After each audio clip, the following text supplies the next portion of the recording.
নিরাপত্তা ঝুঁকিতে রয়েছে পাহাড়ের দুর্গম এলাকার ব্যাংক ও আর্থিক প্রতিষ্ঠানগুলো। বিশেষ করে বান্দরবানে ২৪ ঘন্টার ব্যবধানে দুটি উপজেলায় দুটি ব্যাংকের ৩টি শাখায় পরপর সন্ত্রাসীদের হামলা, অস্ত্র ও টাকা লুটের পর আতঙ্কিত কর্মকর্তা কর্মচারীরা। হামলার পর বাড়তি নিরাপত্তা পেলেও স্বস্তি ফেরেনি। বান্দরবান প্রতিনিধি মিনারুল হকের পাঠানো রিপোর্ট জানাচ্ছেন apple Mahmud. Walton air conditioner exchange অফারে স্প্লিট এসিতে ২৩,০০০ টাকা পর্যন্ত নিশ্চিত ছাড়।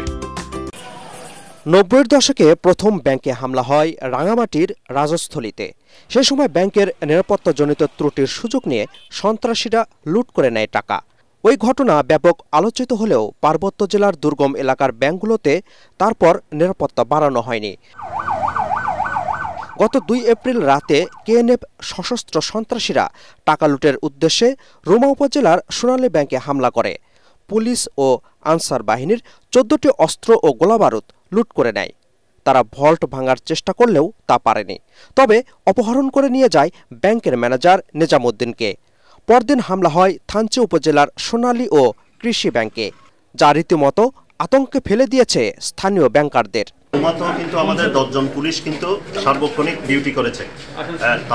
তাদের কাছ থেকে অস্ত্রশস্ত্র কেড়ে নিয়ে কিন্তু এই অপকর্মটা সংঘটিত হয়েছে গতকালকে।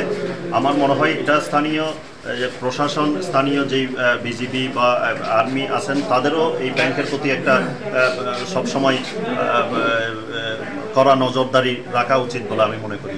আমরা আমাদের ব্রাঞ্চগুলো সাময়িকভাবে একটু কাজ করবো, আমরা নিরাপত্তা যুদ্ধ করবো, সবগুলো চালু করবো। এদিকে নিরাপত্তা সংকটে রুমা, রংছড়ি ও থানচি উপজেলায় ব্যাংকিং কার্যক্রম বন্ধ করে দেয়া হয়েছে। অন্যান্য আর্থিক প্রতিষ্ঠানে বসানো হয়েছে পাহারা। এতে আর্থিক লেনদেনে দুর্ভোগে পড়েছেন স্থানীয়রা। ব্যাংক বন্ধ থাকার কারণে আমরা উদযাপন করতে একটু আমাদের অসুবিধা, কারণ টাকা পয়সা লেনদেন করতে পারি না, টাকা পয়সা নিতে পারি নাই, অনেক কষ্ট আছে এখানে। মানে ব্যাংক খোলা থাকলে আমরা আবার নতুন করে আবার ব্যাংক লেনদেন করতে পারবো।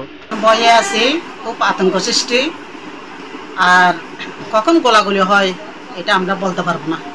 থানচি বাজার এবং থানচি বাজারের আশেপাশে যেগুলো সরকারি স্থাপনা, যেখানে প্রশাসনে নাভি, এখানে যাতে নিরাপত্তা ছায়া যাতে ঢাকা হয়, এটা আবেদন করবো, যাতে কাক পর্যন্ত ঢুকতে না পারে। আমরা আইন শৃঙ্খলা রক্ষাকারী বাহিনীর সাথে বসেছি। আমরা কোর কমিটির সভা আজকে অনুষ্ঠিত হয়েছে।